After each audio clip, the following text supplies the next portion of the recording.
Hi friends, welcome to my channel. So AP ఎంసెట్లో BSc nursing కౌన్సిలింగ్కి సంబంధించి నిన్న evening phase 2 కౌన్సిలింగ్కి సంబంధించి మనకు అలాట్మెంట్ రిలీజ్ చేయడం జరిగింది. సో అలాట్మెంట్ రిలీజ్ చేసిన తర్వాత చాలామంది ఏమైనా అడుగుతున్నారంటే, సో మాకు ఫస్ట్ ఫేలో కాలేజ్ సీట్ వచ్చింది, మళ్ళీ ఇప్పుడు సెకండ్ ఫేలో ఇంకో కాలేజ్ సీట్ వచ్చింది. సో ఇప్పుడు మేమేం చేయాలి, కాలేజ్ దగ్గరికి ఎలా వెళ్ళాలి, మాకు డాక్యుమెంట్స్ ఇస్తారా లేదా. అలానే సో చాలామంది ఏం చేశారంటే ఫస్ట్ ఫేలో సీట్ వచ్చినా కూడా రిపోర్టింగ్ చేయలేదన్నమాట. అలా రిపోర్టింగ్ చేయకుండా మళ్ళీ సెకండ్ ఫేజ్ కోసం వెళ్ళారు. కానీ వాళ్ళకి బ్యాడ్ లక్ ఏంటంటే సెకండ్ ఫేజ్ సీట్ రాలేదన్నమాట. సో ఇప్పుడు వాళ్ళ సిచ్యువేషన్ ఏంటి, సో వీటి గురించి డీటెయిల్గా తెలుసుకుందాం.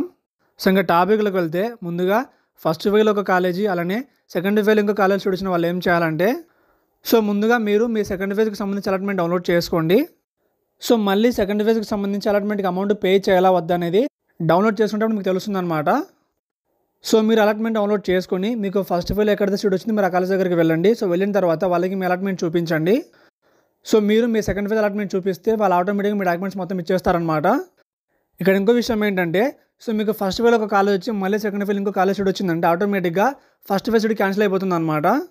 కాబట్టి మీరు కంపల్సరీగా డిసెంబర్ 10th లోపు సో మీకు సెకండ్ ఫేలో వచ్చిన కాలేజ్ దగ్గరకు మీరు రిపోర్టింగ్ చేయాల్సి ఉంటుంది. అలానే ఇంకా నెక్స్ట్ మనం సో ఫస్ట్ ఫేలో సీట్ వచ్చి సో అక్కడ రిపోర్టింగ్ చేయకుండా సో ఎవరైతే సెకండ్ ఫేజ్కి వెళ్ళి అక్కడ సీట్ రాలేదో వాళ్ళ గురించి చూసుకుంటే, సో మీరు బాగా గుర్తుపెట్టుకోండి. సో మీరు ఫస్ట్ ఫేలో రిపోర్ట్ చేయలేదు కాబట్టి ఆటోమేటిక్గా మీ సీట్ క్యాన్సిల్ చేశారనమాట. సో ఇప్పుడు మీకు ఫస్ట్ ఫేలో వచ్చిన కాలేజ్ దగ్గరికి వెళ్ళినా కూడా మీకు ఎలాంటి యూజ్ అయితే ఉండదు. ఎందుకంటే సో మీరు రిపోర్టింగ్ చేయలేదు కాబట్టి మీ సీట్ క్యాన్సిల్ చేసేశారు. సో ఇప్పుడు మీకున్న ఆప్షన్ ఏంటంటే మీరు థర్డ్ ఫేజ్ కోసం వెయిట్ చేయాల్సిందే. డిసెంబర్ 3rd వీక్ లేదా 4th వీక్లో మనకి థర్డ్ ఫేజ్కి సంబంధించి అప్డేట్ రావచ్చు అనమాట. సో డెఫినెట్గా మనకి BSc nursing third phase counselling అయితే ఉంటుంది. ఎందుకంటే లాస్ట్ కూడా మనకి బీఎస్సీ నర్సింగ్కి సంబంధించి మొత్తం 3 ఫేజ్ కౌన్సిలింగ్ జరిగాయన్నమాట. కాబట్టి ఇయర్ కూడా మనకి జరుగుతుంది. అలానే ఎవరికైతే ఫస్ట్ ఫేలో సీట్ రాకుండా ఇప్పుడు మళ్ళీ సెకండ్ ఫేలో వచ్చిందో మీరు ఏం చేయాలంటే కంపల్సరీగా 5600 అమౌంట్ పే చేసి మీరు మీ అలాట్మెంట్ డౌన్లోడ్ చేసుకోవాల్సి ఉంటుంది.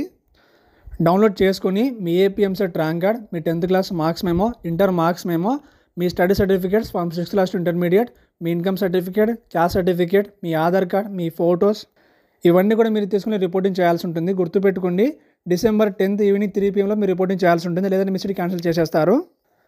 శాస్త్ర గ్రూప్ ఆఫ్ కాలేజెస్ నెల్లూరు, ఇక్కడ మనకి B pharmacy, pharm D, BSc nursing, physiotherapy కోర్సులు ఉన్నాయన్నమాట. సో ఎవరైతే బీ ఫార్మసీ, ఫార్మ్ డి అలానే బీఎస్సీ నర్సింగ్ అప్లై చేసుకోవాలనుకుంటున్నారో మీరు కాలేజ్ ఆప్షన్ సెలెక్ట్ చేసుకోవచ్చు. ఇందులో మనకి బీ ఫార్మసీ, ఫార్మ్ డికి సంబంధించి మొత్తం 3 కాలేజీలు ఉన్నాయన్నమాట. 2 కోవిడ్ కాలేజ్ అలానే 1 గర్ల్స్ కాలేజ్ ఉందన్నమాట. ప్రజెంట్ మనకి ఏపీలో బీ ఫార్మసీ, ఫార్మ్ డి అలానే బీపీటీకి సంబంధించి కౌన్సిలింగ్ జరుగుతుంది. కాబట్టి ఒకవేళ మీకు నచ్చితే మీరు కాలేజ్ సెలెక్ట్ చేసుకోవచ్చు. కాలేజ్ కోడ్ చూసుకుంటే సో ముందుగా మనం గర్ల్స్ కాలేజ్ కోడ్ చూసుకుంటే సో ఫార్మసీకి సంబంధించి SPSW అనమాట. అలానే కోవిడ్ కాలేజ్కి మనం కోడ్ చూసుకుంటే సో SCON అలానే SPRC అనమాట. సో ఈ విధంగా మీరు కాలేజ్ కోడ్ ఎంటర్ చేసి మీరు బీ ఫార్మసీ, ఫార్మ్ డికి సెలెక్ట్ చేసుకోవచ్చు. సో ఇది ఫ్రెండ్స్ ఏపీ ఎంసెట్లో బీఎస్సీ నర్సింగ్కి సంబంధించి సెకండ్ ఫేజ్ కౌన్సిలింగ్ అప్డేట్ అనమాట. సో వీటికి సంబంధించి మీకు డౌట్స్ ఉంటే కింద కామెంట్ చేయండి. ఇంకా మీకు నచ్చితే లైక్ చేసి, షేర్ చేసి, సబ్స్క్రైబ్ చేయండి. Thank you.